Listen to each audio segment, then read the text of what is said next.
Masyarakat luas dibuat heboh dengan sebuah kasus pembunuhan yang dilakukan oleh seorang laki-laki yang diduga memiliki profesi sebagai pemuka sebuah keyakinan.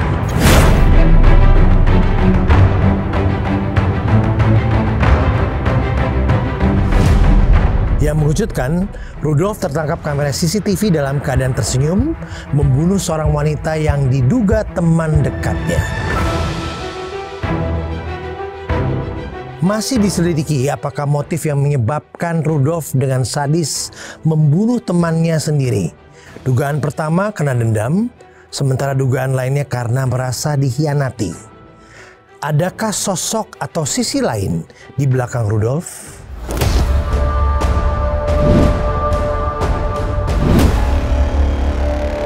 Bersama Mata Indigo, mari kita telisik. Setelah melihat rekaman CCTV, ya, adakah sosok lain yang terlihat dalam diri Rudolf Tobing itu sendiri? Oke, kalau menurut Mian lihat dulu dari bentuk fisiknya dia. Saat dia masuk lift di situ, nah pergerakan dia udah mulai aneh. Ada kalau orang bilang penyakit jiwa. Ya. Emang dia mempunyai dua kepribadian. Sisi buruk dan sisi baiknya dia. Sisi baiknya dia adalah dia itu diam, senyum. Tapi sisi buruknya dia sekalinya dendam dia itu langsung ke nyawa. Nah di situ selain itu di belakangnya ada sosok lagi. Nah sosok ini adalah yang terus ikut dia sepertinya. Dia lihat sosoknya tuh saat dia lihat CCTV mengap. Gitu. Jadi si matanya kayak kosong. Ke dalam, terus mulutnya besar, gitu. Dan bentukannya pun dia seperti pakai apa ya ini hitam jubah gitu, seperti kayak falak gitu. Iya kayak falak gitu. Tapi bedanya mulutnya besar banget itu. Menganga gitu. Menganga. Ya. Berarti ada sosok yang mendekatinya atau mempengaruhinya gitu? Ini lebih ke emang deket dia sosok ini tuh udah lama. Oh, sosok ini ada dekat dengan diri dia. Iya. Bukan cuma gangguan kejiwaan ya, karena kalau kita lihat kan dia geraknya nggak bisa diam, kemudian ke sana ke sini, lihat ke atas, istilahnya kayak apa ya? Kayak orang lagi. Ciri fisiknya gangguan kejiwaan yang benar-benar medis itu adalah dia tidak bisa melakukan aktivitas kerja. Yeah. Dia tidak bisa melakukan aktivitas lain kayak gitu. Ini kan dia seperti manusia normal pada umumnya. Dia bisa menekan lift. Nah, ya kalau gangguan kejiwaan yang non medis itu pasti nggak bisa bedain mana yang lift, tombol 1, 2 sulit itu karena si urat sarafnya udah putus istilah kayak gitu. Kalau ini kan dia masih bisa. Seakan-akan tubuh dia tuh dikontrol ini, membunuh, yang penting selesai, dendam dia udah terpuas dan dia senang. Berarti sosok yang Mian bilang tadi terlihat jelas sekali. Terlihat jelas. Makanya pas dia lihat CCTV langsung, wah itu jelas banget sosoknya. Menurut Mbak Furi gimana ya? Kalau saya lebih melihat dari sisi warna aura ya, dimana warna aura itu kan nggak bisa bohong ya, Uncle. Nah di 4base-nya dia kelihatan banget warna auranya hitam. Artinya ada kemarahan, kebencian, dendam, sakit hati gitu dan juga kejahatan di situ. Sementara di second base-nya dia ada warna jingga. Biasanya kalau orang-orang yang ada second base-nya warna jingga artinya ada keputusasaan di dalam dirinya dia sendiri. Sehingga akhirnya dia menumpahkan kekecewaan itu dengan jahat kepada orang lain kayak gitu. Nah kalau Cika sebagai spirit doll melihatnya gimana Cik? Kalau Cika bilangnya gini, kan nggak semua hantu itu jahat. Nih ada yang lucu juga kayak Cika sama Carol, katanya Carol harus disebut. Nah, kalau nggak disebut ngambek. Nah terus kata Cika, karena orang ini jahat, dia sudah punya niatan yang jelek dari beberapa tahun yang lalu, akhirnya didekati oleh sosok yang jahat yang tadi seperti terlihat seperti itu. Karena mereka yang jahat akan happy gitu bersemayam di tubuh manusia yang jahat juga gitu. Ada faktor lain nggak yang membuat orang jahat ini ada selalu berada di dekat Rudolf tadi? Kalau Mbak Furi bilang memang dasarnya udah ada kan tadi itu dendam dan lain-lain itu. Kalau saya baca gara-gara laptop ya, nggak salah apa ya waktu ada di berita di sosial media. Nah, karena mungkin seperti Mian bilang yang dia mempunyai dua sisi kepribadian, nah kejiwaan juga sama negatifnya juga, jadi itu nyatu. Nah, masalah kecil pun bisa dendamnya sangat besar. kayak gitu. Sebenarnya laptop ini cuma pemicu aja. Pemicu aja.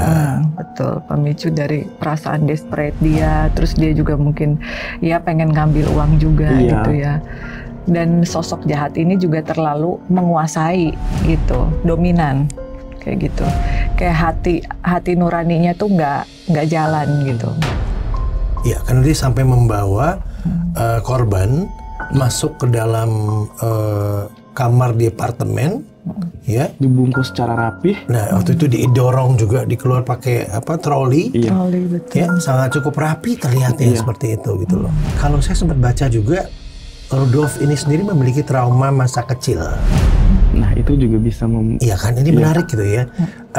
Kalau dari Mian sama Mbak Furi melihatnya seperti apa yang dialami seorang Rudolf pada masa kecil, bisa digambarkan ke kita? Ya, kalau menurut saya Rudolf ini orang yang sangat butuh pengakuan karena dia tidak mendapatkan kasih sayang dan perhatian yang cukup. Dia ingin diakui, akhirnya dia memutuskan untuk pura-pura menjadi pribadi yang baik.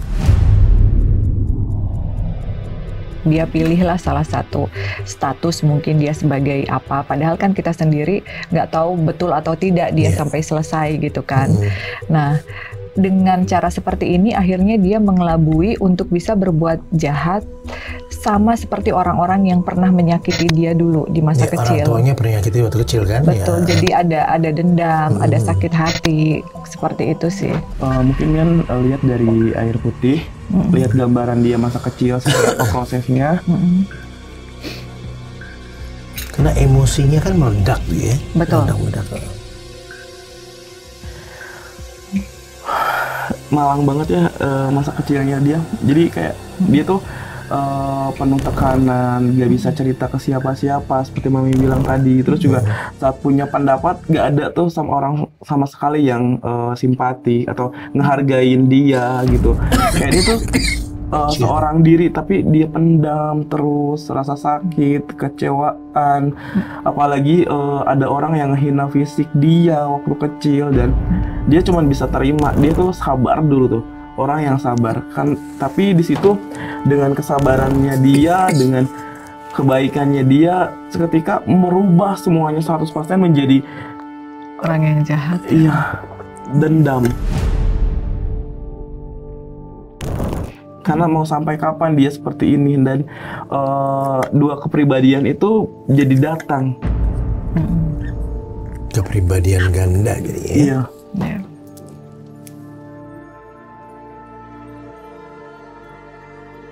Kayak ngebayanginnya juga kayak hidup seperti itu kayak buat apa gitu hidup kalau nggak dihargain orang lain. Iya, bentuk siksaan fisik yang kelihatan dari air apa tuh yang pernah dia terima waktu kecil? Betul. Kayak dia tuh hanya ingin pelukan, kasih sayang kedua orang tua, tapi dia tuh ngerasa nggak dapet itu. Malah yang ada dia selalu disalahkan. Kayak Mian serasa Mian tuh bangga gitu punya orang tua yang support, tapi beliau tuh kayak semua beban disimpan sendiri, nggak tahu ke siapa. Dia nggak tahu kepada siapa dia harus berbicara, ngadu dan mencurahkan semuanya, mungkin kayak gitu ya. Iya. Nah, kalau Mbak Furi, kalau Spirit Doll melihat kejadian di lokasi itu, apa yang bisa di-share dengan sebetulnya ini? Kalau kata Cika, ini dua orang ini awalnya sangat dekat, ketawa-ketawa bareng, curhat bareng, dan lain-lain. Pokoknya hubungan mereka dekat. Dan pada saat sebelum kejadian, mereka sempat order makan, ketawa-ketawa sebelum akhirnya dicekik dan dipukul seperti itu. Di kamar maksudnya order makanan? Iya, order makanan kayak gitu diantar. Jadi memang si perempuan ini sangat tidak menyadari bahwa sebenarnya dia yang sedang diincar oleh Rudolf ini. Dan di dalam pikirannya Rudolf saat itu cuman ingin uang seperti itu. Cuman uang aja yang dia pikirin gitu. Modusnya adalah uang, berarti? Betul.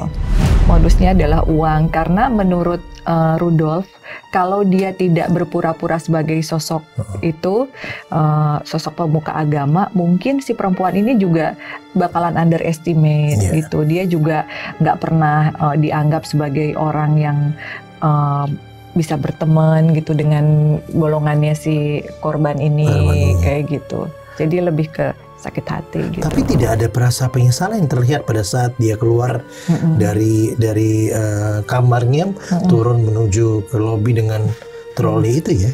Enggak, karena tadinya dia berencana untuk membunuh orang lain juga gitu. Malah dia kayak lebih ke penghargaan untuk dirinya sendiri, achievement bahwa saya akhirnya berhasil membunuh orang yang pernah menyakiti saya. Padahal sebenarnya yang ada di dalam hatinya Rudolf itu, dia sakit hati dengan trauma-trauma masa kecil yang sudah berakumulasi, tapi dia tumpahkan ke orang ini yang mungkin cuman pernah sekali dua kali lah keluarin statement yang menyinggung.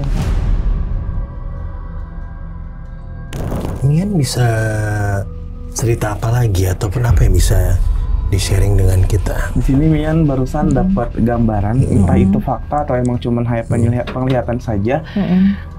Sebelum kejadian itu dia saat makan bersama dia memasukkan seperti obat tidur atau lemas gitu, sehingga si korban tak berdaya melawan. Gak bisa melawan ya.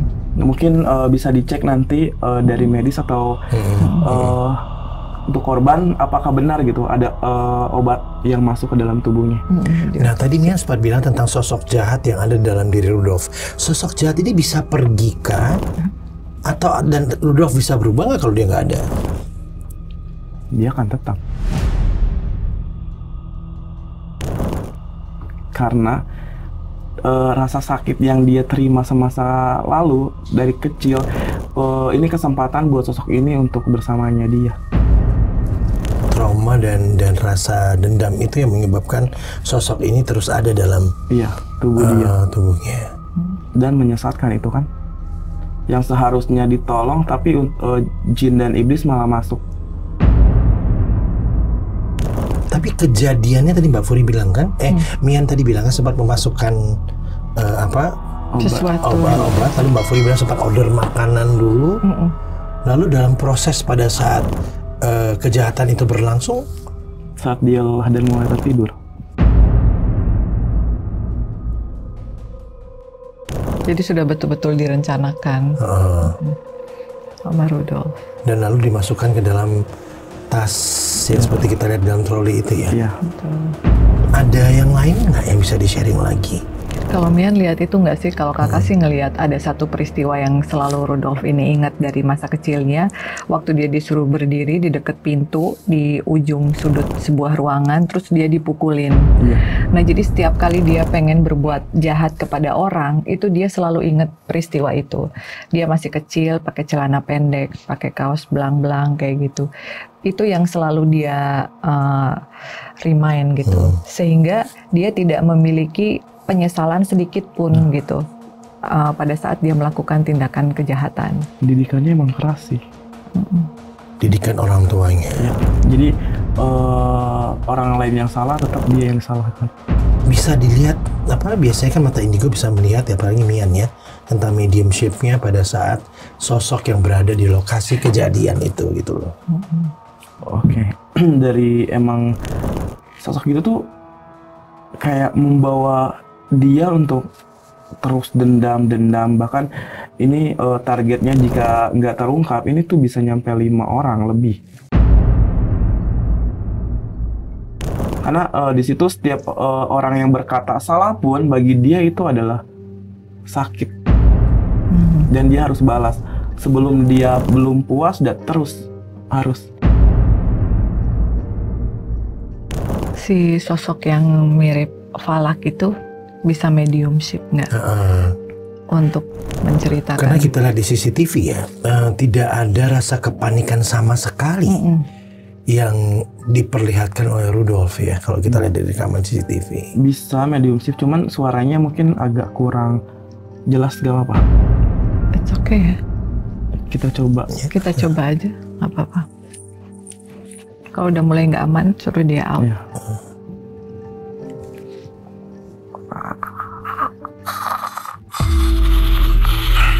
Halo.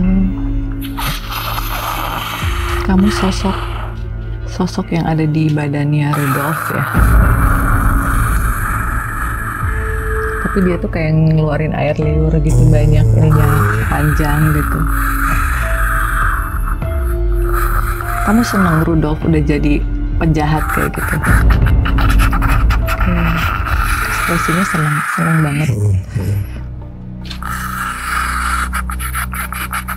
Kamu mau nyuruh Rudolf untuk membunuh lagi?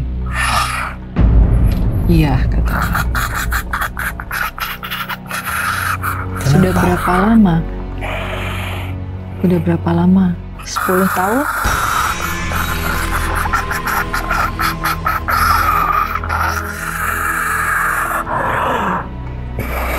Oke. Dia banyak ngeluarin air liur ya? Iya. Kenapa itu? Ih, jijik banget. Emang sosoknya kayak gitu? Iya, mangap terus ngeluarin air liur, terus tadi dia mau gerakin, makanya men tadi tangan gini kan. Tahan dia. Nah, nahan. Jadi dia tuh kayak mau nguasain gitu. Mau minum?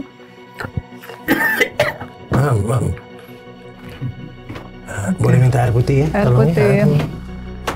Ada plastik ya? Ada Plastik, tolong plastik. Plastik. Yuk.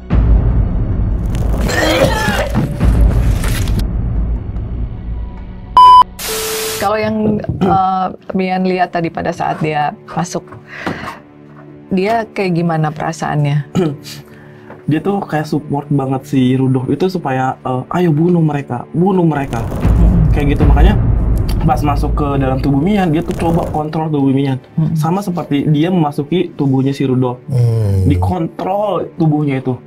Supaya rasa dendam yang ada, sakit hati, jadi Nular. lakuin apa aja gitu. Mereka udah lama belum temenan? Udah lama banget. Ini cuman kalau dulu kayak itu masih menyimpan rasa itu, masih bisa ngontrol. Ketika dia muncullah sifat pribadi yang berganda, yang dua itu. Kepribadian ganda tadi. Nah, makinlah energi negatif itu muncul. Nah, si sosok ini langsung memanfaatkan ruang. Tapi jenis sosok ini satu atau ada banyak? Kalau saat ini Mian Yang lihat paling menonjol ini. itu Satu itu. Pas begitu dia keluar juga, sakit banget, kuat banget. Ya namanya kita kalau disakitin terus dikecewain dan gak bisa ngungkapin, gak tahu diungkapin ke siapa, ya batin kan. Kita juga punya batasan dan ada sosok itu yang masuk, ya itu terjadi. Kalau Cika melihatnya bagaimana tentang sosok ini sendiri? Begitu kuatnya sampai tadi Mian kita lihat ya terpaksa harus melindungi dirinya sendiri untuk tidak. Kalau kata Cika jelek, katanya bau, nggak pernah berdoa. Tapi kalau menurut Cika, sosok ini memang bukan satu-satunya penyebab, karena pada dasarnya si orang ini pun sudah punya dendam. Makanya pada saat dia bersama dengan si sosok ini memudahkan gitu. Jadi kalaupun ada manusia yang diganggu sama sosok-sosok iblis seperti ini, kalau memang dia kuat imannya, dia mau berdoa, pasti nggak akan bisa diganggu gitu. Karena dia memiliki dendam yang kuat tadi dari kecil, sehingga mempermudah, lagi-lagi mempermudah ya. Mempermudah. Untuk mempengaruhi pelaku untuk bisa melakukan kejam. Ya, hal itu. Berat banget tadi ya kelihatannya ya. Berat banget. Itu energinya luar biasa sih, karena udah nyatu sama ibaratnya darah. Kalau sosok negatif udah nyatu sama darah, itu bisa menyebabkan gangguan jiwa, bahkan sampai kematian.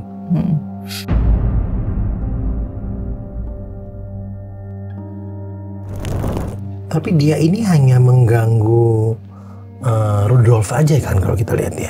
Bukan ganggu, ngontrol. Oh, dia malah ngontrol. Sudah mengendalikan. Sudah mengendalikan. Memang sosok-sosok seperti ini mencari manusia-manusia yang memang jiwanya sedang lemah, kacau, tersakiti, nggak deket sama Tuhan untuk masuk. Jadi kalau misalnya, kan kalau dilihat dari statusnya berarti beliau adalah sosok yang dekat dengan Tuhan. Belum tentu.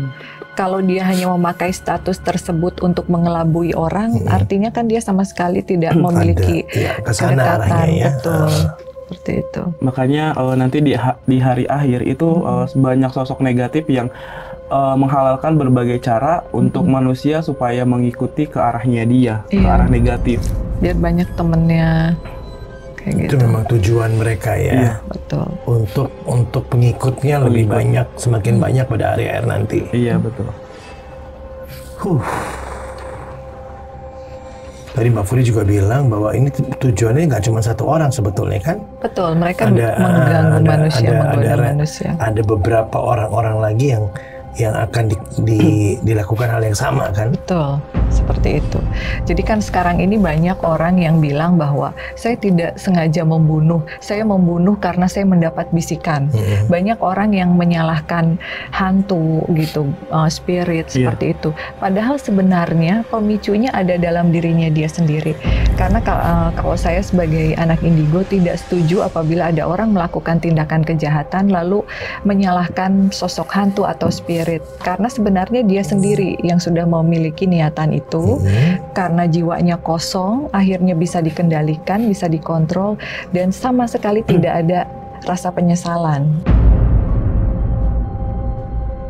Jadi happy gitu pada saat dia melakukan sebuah tindakan Jadi kejahatan. Bukan sosok itu yang memiliki dendam terhadap korban, tapi pelaku sendiri yang memang sudah memiliki itu. Iya, seperti ya, itu. Indikasinya dari situ ya, gitu ya.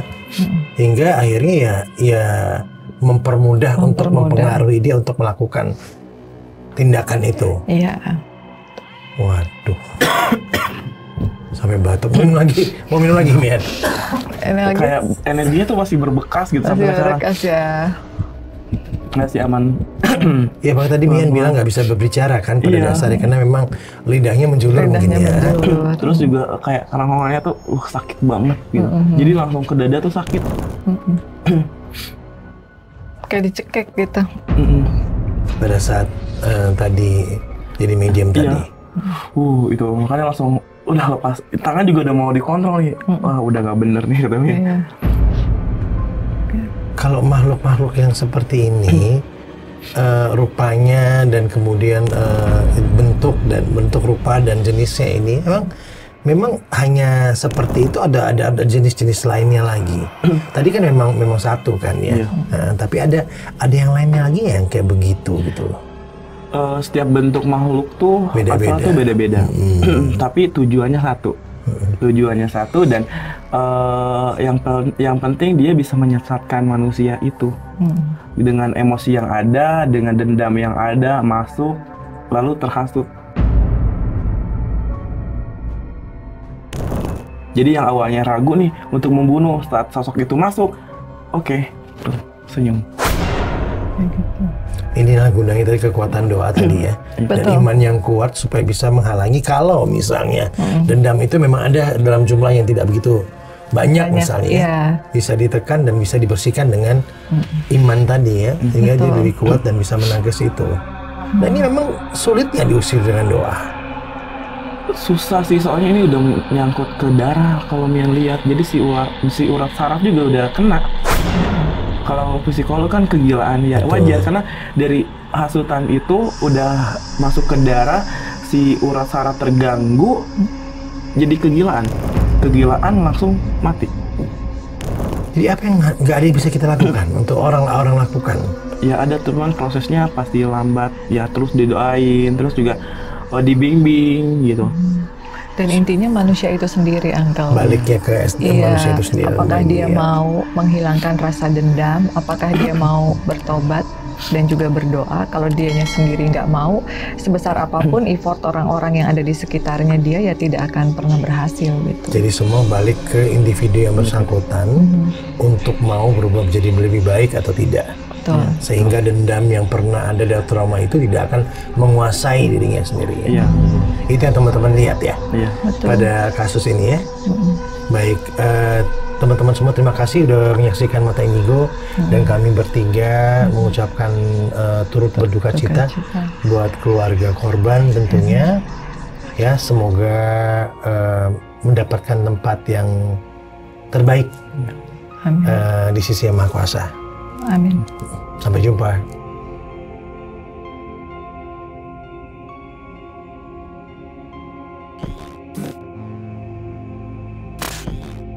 ya.